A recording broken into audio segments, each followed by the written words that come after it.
Partout dans le monde, nous constatons une extrême droitisation de la société, une mouvance qui fait froid dans le dos, au regard de ce qu'elle a provoqué par le passé et de ce que représente comme menace cette tendance politique en termes de discrimination, de limitation des libertés individuelles et de destruction des acquis collectifs notamment. Pourtant, il est possible d'agir contre cette montée inquiétante de la droite. On constate un contexte politique de montée de l'extrême droite, un contexte de durcissement en fait, de politique et de droitisation de toutes les politiques.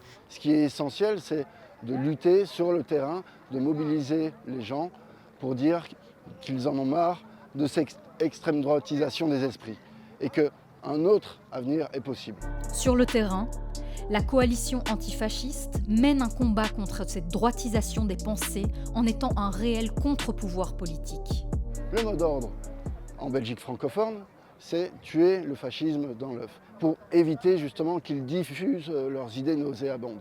Sur la Belgique néerlandophone, y compris à Bruxelles, là nous travaillons plus sur le sens commun et sur le fait que le Vlaams Belang n'est pas un parti démocratique et sur le maintien du cordon sanitaire, qu'il soit politique évidemment, ou médiatique. Mais il faut aussi un cordon sanitaire de la société civile contre l'extrême droite et c'est ça aussi l'objectif de la coalition antifasciste. Ensemble, dans cette unité, de pouvoir être un vrai contre-pouvoir politique et de pouvoir aussi rentrer en négociation avec le politique sur des valeurs de gauche qui nous animent et sur cette lutte contre l'extrême droite. La coalition antifasciste est bien consciente de la force des citoyens et citoyennes et fait tout pour les impliquer et les laisser s'exprimer à différents niveaux de leurs actions. On a laissé beaucoup de place aux citoyens dans le contenu des actions et la préparation des actions.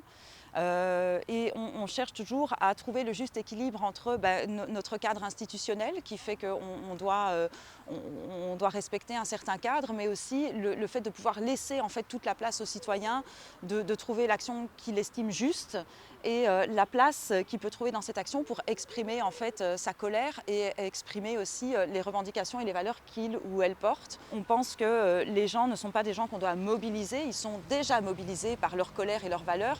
Nous, ce qu'on cherche, c'est à fournir un espace qui leur permette d'exprimer en fait cette mobilisation qu'ils portent déjà en eux. En tant que citoyens et citoyennes, aujourd'hui, notre pouvoir démocratique va bien au-delà du vote. Et cela passe par la mobilisation. La démocratie se perpétue toute l'année, dans l'action collective. C'est énormément de solidarité. On élève le niveau de conscience des différents militants à travers la discussion, le débat, mais aussi l'action, dans une vision de l'éducation permanente. Mais je pense qu'il y a toute une partie de personnes qui sont conscients que leur rôle ne se limite pas à voter et qui sont prêts à investir ces espaces. Donc plus on en crée, plus ils seront investis et plus la démocratie sera vivante en fait. Investir les espaces de parole de la coalition antifasciste. Investir le terrain. Se mobiliser pour faire barrage à l'extrême droite, c'est ça aussi participer à la démocratie.